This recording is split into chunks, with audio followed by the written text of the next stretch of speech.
વાત કરીએ અમદાવાદની તો અમદાવાદમાં વાહનો ભાડે મૂકવાના નામે ઠગાઈ કરવામાં આવી છે કે જ્યાં કમલમમાં ગાડી મૂકવાના બહાને છેતરપિંડી આચરવામાં આવી છે।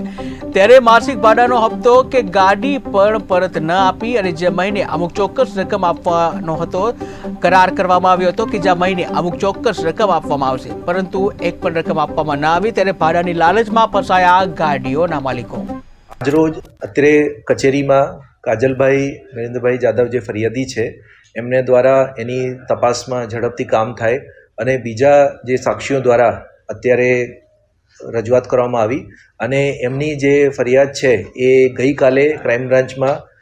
એફઆઈઆર દાખલ થઈ ગઈ છે અને અત્યારે એમની તપાસ ચાલુ છે અને એ જે મુદ્દાઓ છે એમના તમામને આવરી લઈને તપાસ કરવામાં આવશે એ બાબતે બાંહેધરી આપવામાં આવેલ। અત્યારે જે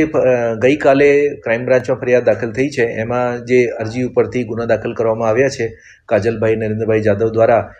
અને એમના સાક્ષીઓ દ્વારા એમની જે ગાડીઓ છે એ પ્રિન્સભાઈ દ્વારા લઈ લીધી હતી અને એની જે છેતરપિંડી કરેલ છે એ બાબતે ફરિયાદ દાખલ કરવામાં આવેલ છે। અત્યારે જે જુદા જુદા મુદ્દાઓ ઉપર એને જે રજૂઆત કરેલ છે